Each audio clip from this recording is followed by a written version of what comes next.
উকবা ইবনে আবি মুঈত আল্লাহর নবীর দরবারে যাইয়া নবীর মুখ বরাবর থুথু মেরে কালিমা ফেরত দিলেন। আল্লাহর নবী জবাব কিছুই বলেন নাই। নবী চুপ করে দাঁড়িয়ে রইলেন, কিন্তু তার ব্যবহারে নবীর কলিজায় দারুণ ব্যথা লেগে যায়। নবী যদিও সহ্য করে নিলেন, আল্লাহ রাব্বুল আলামিন তার ব্যবহার সহ্য করেন নাই। আল্লাহ রাব্বুল আলামিন উকবা ইবনে আবি মুঈত পরকালে তার পরিণাম পরিণতি কি হবে এই সবের ভবিষ্যৎবাণী দেয়া মহান আল্লাহ রাব্বুল আলামিন সূরাতুল ফুরকানের 27, 28, 29 খানা আয়াত কারিমা নাজিল করেছে। ভাইরা আমার, খেয়াল করে শুনুন, এই আয়াত শুধু উকবা ইবনে আবি মুঈতের জন্য নয়, এই আয়াত শুধু আবু জেহেলের জন্য নয়, এই আয়াত শুধু মক্কাবাসীর জন্য নয়, এই আয়াত শুধু মদিনাবাসীর জন্য নয়, তাম পৃথিবীর জন্য। এই আয়াত 100 বছরের লোকের জন্য নয়, এই আয়াত 200 বছর পর্যন্ত সীমাবদ্ধ নয়। মহান আল্লাহ রাব্বুল আলামিন এই আয়াতের ভিতরে কিয়ামত পর্যন্ত যারা খারাপ মানুষকে সঙ্গী বন্ধু বানাবে তাদের পরিণাম পরিণতি কি হবে আল্লাহ রাব্বুল আলামিন এর দৃষ্টান্ত উপমা উদাহরণ তুলে ধরলেন। আল্লাহ রাব্বুল আলামিন বলেন যে উকবা ইবনে আবি মুঈত কালিমা গ্রহণ করেছিল, ঈমানের স্বীকৃতি দিয়েছিল, তার নসিব কিন্তু ভালো ছিল। কারণ ঈমানের কালিমা কেউ যদি একবার পড়ে সে যত বড় গুনাহগার হোক না কেন, কোনো না কোনো দিন মহান আল্লাহ তাকে জান্নাত দান করবে, ঠিক না বেটি? এই জন্য আমার ভাইয়েরা, উকবা ইবনে আবি মুঈত কালিমা গ্রহণ করেছিল। কালিমার উপর যদি বহাল থাকতো সে তো নবীর সাহাবী হয়ে যাইতো, ঠিক কিনা? সাহাবায়ে কেরাম, সমস্ত সাহাবী নবীরা হলেন মাসুম, সাহাবায়ে কেরাম হলেন মাগফুর। মাসুম মানে যিনি জীবনে কোনোদিন গুনাহ করে নাই, জীবনে কোনোদিন গুনাহ যারা করে নাই, সগীরাও করে নাই, কবিরা ছোট বড় কোনো গুনাহ জিন্দেগিতে করে নাই, ওনাদেরকে বলা হয় মাসুম। নবীরা গুনাহগার না মাসুম? মাগফুর বলা হয় যারা প্রথম জীবনে গুনাহ করলেও গুনার উপরে যাদের মরণ হয় নাই, তওবা করে মহান আল্লাহকে রাজি খুশি করে কবরের যাত্রী হয়ে গেছেন, ওনারা হলেন মাগফুর। সাহাবায়ে কেরাম হলেন মাগফুর। সমস্ত সাহাবী জান্নাতি, ঠিক না বেটি? কারণ আমার ভাইয়ারা, আমি আপনি যত বড় আল্লাহর ওলি হই, যত বড় বুজুর্গ হই, আল্লাহ যে আমার প্রতি রাজি এটা জানবার কোনো ব্যবস্থা এখন আর আসেনি। আল্লাহ যে আমার প্রতি রাজি খুশি আয়াত নাজিল করে জানাইবার ব্যবস্থা বন্ধ, যেহেতু এখন নবী নাই, নবী নাই, ওহীও নাই, কিন্তু সাহাবায়ে কেরামের প্রতি আল্লাহ রাজি খুশি ওহীর মাধ্যমে আমার আপনার নবীকে জানায়া দিয়েছে, ঠিক কিনা? রাদিয়াল্লাহু আনহুম ওয়া রাদু আন যালিকা লিমান খাশিয়া রাব্বাহ। আল্লাহু আকবার। আর জোরে বলেন আল্লাহু আকবার। রাদিয়াল্লাহু আনহুম ওয়া রাদু আন সাহাবায়ে কেরামের প্রতি রাদিয়াল্লাহু আনহু বিআমালিহি ওয়া বিতাআতিহি, আল্লাহ সাহাবায়ে কেরামের আমল দেখে, সাহাবায়ে কেরামের আনুগত্যতা দেখে, দাসত্ব আর গোলামিতে মহান আল্লাহ রাজি। সাহাবায়ে কেরাম আল্লাহর প্রতি রাজি, রাদিয়া বি সাওয়াবিহি ওয়া আজরিহি। সাহাবায়ে কেরামকে আল্লাহ তাদের আমলের বিনিময়ে প্রতিদান যা দিলেন, এই প্রতিদান পেয়ে সাহাবায়ে কেরাম আল্লাহর প্রতি রাজি এবং খুশি। সুবহানাল্লাহ। উদাহরণস্বরূপ বুঝেন, সকাল বেলা 4 জন কাজের লোক নিয়েছেন, ক্ষেত আপনার হইল সোয়াখানি, কিন্তু 4 জনে কাজ করলে করতে পারে সারাদিনে 1 কানি, কিন্তু 4টা কাজের লোক সোয়াখানি সবটা ক্ষেত রোপণ করে দিল। আপনি রাজি নি? কাজের লোকগুলার প্রতি রাজি নি? কাজের লোকগুলাকে নিয়েছেন 400 টাকা বেতনে, সন্ধ্যা বেলায় আপনি তাদেরকে 450 টাকা দিয়েছেন, এরাও রাজি, ঠিক কিনা? আল্লাহ রাব্বুল আলামিন সাহাবায়ে কেরামকে যেইভাবে আমলের কথা বলেছিলেন ঠিক সেইভাবে আমল করেছেন, যেমন ঈমানের কথা বলেছিলেন এমন ঈমান আনয়ন করলেন, যেভাবে মানার কথা বলেছিলেন এইভাবে ওনারা মানলেন 100 ঠিক কিনা? এই জন্য আল্লাহ রাব্বুল আলামিন দুনিয়াবাসীর জন্য সাহাবায়ে কেরামের ঈমানটাকে মডেল বানাইছে। মডেল আমিনু কামা আমানান নাস, আমিনু কামা আমানান নাস, আমিনু কামা আমানা আসহাবু মুহাম্মাদিন সাল্লাল্লাহু আলাইহি ওয়াসাল্লাম।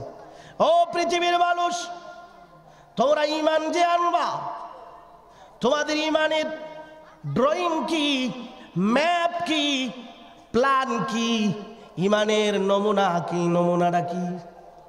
কথা বুঝেন না?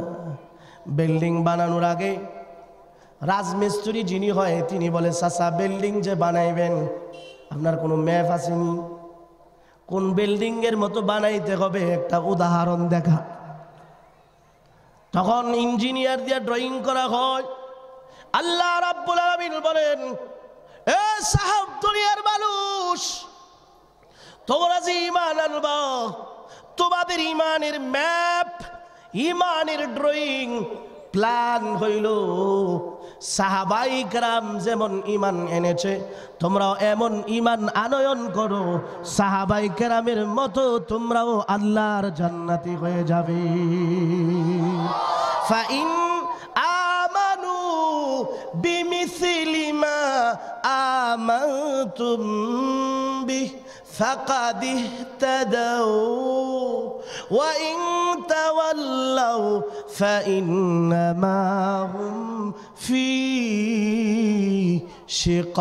شقاق। ফাইন আমানু, যদি তারা ঈমান আনে। তারা কারা? সাহাবীর পরের ওয়ালারা। তারা কারা? বাংলাদেশিরা। তারা কারা? সাহাবায়ে কেরামের পরে যারা দুনিয়ায় আগমন করবে তারা যদি ঈমান আনে। বিমিসলি মা আমানতুম বিহি, যেমন ও নবীর সাহাবী তোমরা ঈমান আনছো, এমন ঈমান যদি তারা আনে তারা কামিয়াব এবং সফল হয়ে যাবে। এই জন্য আমার ভাইয়ারা খুব খেয়াল করে শুনুন, যে উকবা ইবনে আবি মুঈত আল্লাহর নবীকে অপমান করলো, আল্লাহর নবীকে অপমান করা আল্লাহকে অপমান করার নামান্তর, ঠিক কিনা? আপনি একজন লোকরে আপনার কারো বাড়িতে পাঠাইছেন যে আমার পক্ষ থেকে তুমি গিয়ে এমন সংবাদটা দাও, সে সংবাদ নিয়ে গেল, তারে আপনি একটা থাপ্পড় মারলেন। তাকে থাপ্পড় দেওয়া মানে যে পাঠাইলো তাকে দেওয়া, ঠিক কিনা? বুঝেন না মনে? আল্লাহর নবীকে গালি দেওয়া, আল্লাহর নবীকে কষ্ট দেওয়া, আল্লাহকে কষ্ট দেওয়া সমান না ব্যবধান? খেদমতে ও খেদমতে হা কারদানাস্ত, খেদমতে ও খেদমতে হা কারদানাস্ত, দিদানে ও দিদানে খালেক সুদান, দিদানে ও দিদানে খালেক সুদান। খেদমতে ও খেদমতে হা কারদানাস্ত, দিদানে ও দিদানে খালেক সুদান। নবীরে ভালোবাসা মানি আল্লাহরে ভালোবাসা, ঠিক কিনা? নবীরে দেখা, আল্লাহরে দেখা। নবীর মজলিসে বসে দিনের কথা শোনা মানি স্বয়ং আল্লাহর মজলিসে বসে কথা শোনা, ঠিক কিনা? ভাইয়ারা আমার, আল্লাহরে ভালোবাসি, আল্লাহরে তো দেখি না। আল্লাহ আমারে বন্ধু বানাবো, আল্লাহরে তো দেখি না। যারে দেখি না, ধরতে দেখতে সইতে পাওয়া যায় না, তারে বন্ধু বানাবো কিভাবে? আল্লাহ বলেন, ও পৃথিবীর মানুষ, আমারে দেখবা না, আমারে দেখতে পারবা না, ধরতে সইতে পাইবা না। তোমাদের সামনে আমার নবী আছে, তারে ভালোবাসো, তারে মহাব্বত করো, তারে অনুসরণ করো, তার মনে আনন্দ দাও। মতান্তরে আমি আল্লাহর মনে আনন্দ দেওয়া, ঠিক না বেটি? ভাইরা আমার, নবীরে ভালোবাসো। নবীরে তো সাহাবায়ে কেরাম পেয়েছেন, আমরা তো পাই নাই, তো আমরা কেমনে ভালোবাসবো? আল্লাহর নবী বলেন, আমি থাকবো না, দীর্ঘ 23 বছরে মহান আল্লাহ ওহীর মাধ্যমে আমি বিশ্ব নবীর সিনার ভিতরে যা ঢুকায়া দিল উম্মত, দীর্ঘ 23 বছরে 30 পারা কোরআন আবার সিনাই আল্লাহ ঢুকাইয়া দিয়েছেন। কোরআন শরীফ যখন নাজিল হইত, আল্লাহর নবী বারবার পড়তেন। কথা বুঝেন না? আলহামদুলিল্লাহি রাব্বিল আলামিন, আলহামদুলিল্লাহি রাব্বিল আলামিন, আলহামদুলিল্লাহি রাব্বিল আলামিন। হেফজ গানার ছেলেরা দেখছেন না কিভাবে একটা আয়াত বারবার পড়েন, আল্লাহর নবীও বারবার পড়েন, বারবার দোহরায়। আর খুব হতাশাগ্রস্ত পেরেশান মনে হয়। আল্লাহ রাব্বুল আলামিন আয়াত নাজিল করে জানিয়ে দিলেন, লা তুহাররিক বিহি লিসানাকা লিতাজালা বিহি ইন্না আলাইনা জামআহু ওয়া কুরআনা। হে আমার নবী, নবীজি এত অস্থির, বারবার জিহ্বা সঞ্চালন করেন কেন? বারবার উচ্চারণ করেন কেন? খুব বেশি তাড়াহুড়া করেন। লা তুহাররিক বিহি লিসানাকা লিতাজালা বিহি। বেশি যার বারবার জিহ্বা সঞ্চালনের দরকার নেই। কোরআন শরীফ পাথরের মধ্যে যেমন অঙ্কন করলে জীবনে আর কোনোদিন মুছে যায় না, আমি আল্লাহ রাব্বুল আলামিন কোরআন আপনার প্রতি নাজিল করেছি। আপনার সিনার ভিতরে আমি আল্লাহ কোরআনকে বসায়া দিব, আর জীবনে কোনোদিন ভুলবেন না। ভাইয়েরা আমার, খেয়াল করে শুনুন। আল্লাহর নবী বলেন, দীর্ঘ 23 বছরে আল্লাহর পক্ষ থেকে আমাকে 30 পারা কোরআন দেওয়া হয়েছে। 30 পারা কোরআনের ব্যাখ্যা, লক্ষাধিক হাদিস, এই সব আমি নবীর সিনায় উম্মত, এগুলো তো আমার সাথে আমি মদিনার রওজায় নিয়ে আসি নাই। কথা বুঝেন? আপনার বাবা যদি মারা যায়, কোটি টাকার সম্পদ যদি হয়, বাবা কি এগুলো সাথে নিয়ে যায় না রেখে যায়? আল্লাহর নবী বলেন, এই যে কোরআন 30 পারা কোরআন, তার ব্যাখ্যা লক্ষাধিক হাদিস, এগুলো তো আমি সাথে রওজায় নিয়ে আসি না, এগুলো আমি রেখে আসছি। কোথায় রেখে গেলেন? ইসলামী ব্যাংক কই রাখছেন? সোনালী ব্যাংক, রূপালী ব্যাংকে? কোথায় রাখলেন?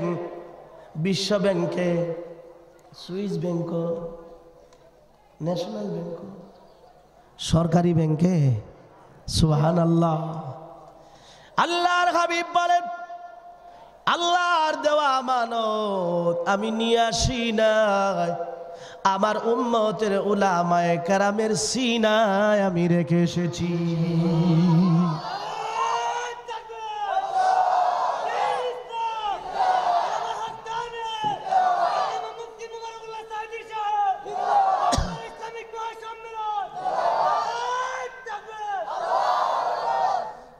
এই জন্য আল্লাহর নবী বলেন,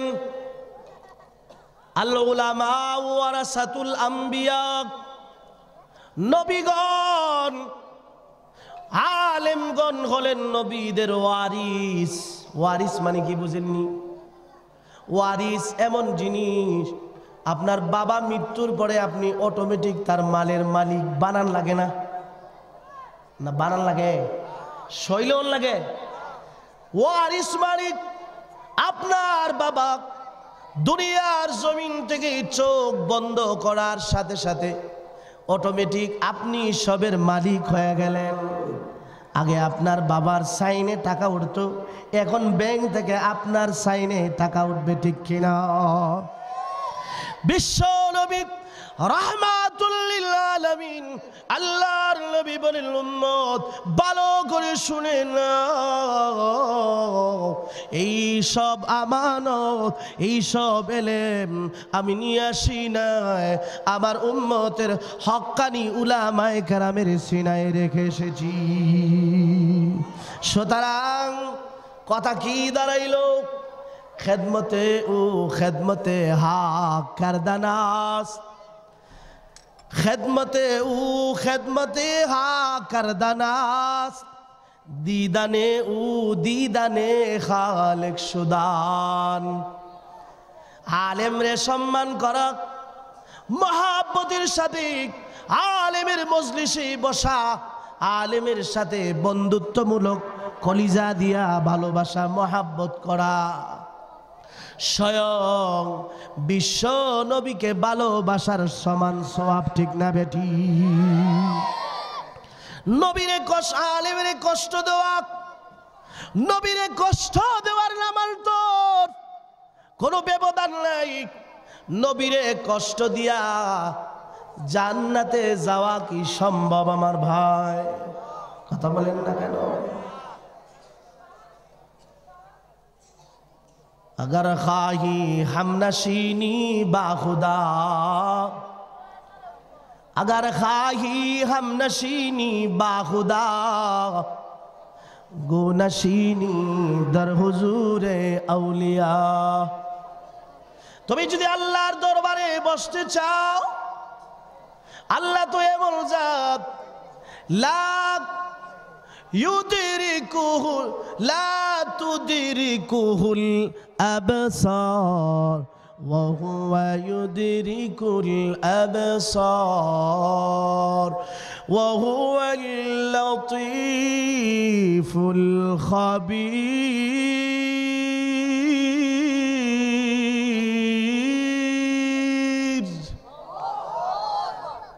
আল্লাহকে দেখা, নিজের নজরের বাউন্ডারিতে আল্লাহকে আনা সম্ভব না অসম্ভব? আমাদের মুআজ্জাজ মেহমান হযরত মাওলানা ইসমাইল হোসেন সিরাজি সাহেব চলে আসছেন। সকলে খুশি না বেজার? জোরে আওয়াজ করেন নারায়ে তাকবীর। আরো আওয়াজ আসতে দিবেন, কারণ তাকবীর দিলে তো গুনাহ। তাকবীর দিলে দুই লাভ। এক নাম্বার লাভ হলো গুম জাগা, শয়তান ভাগে।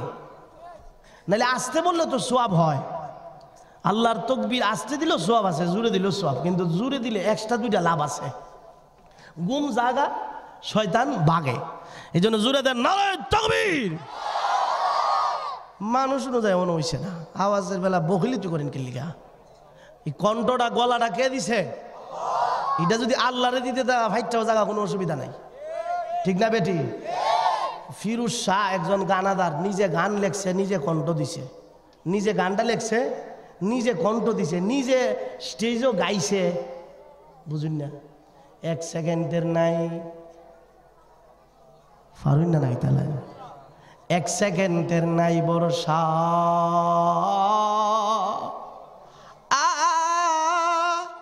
আর ভিতরে শেষ।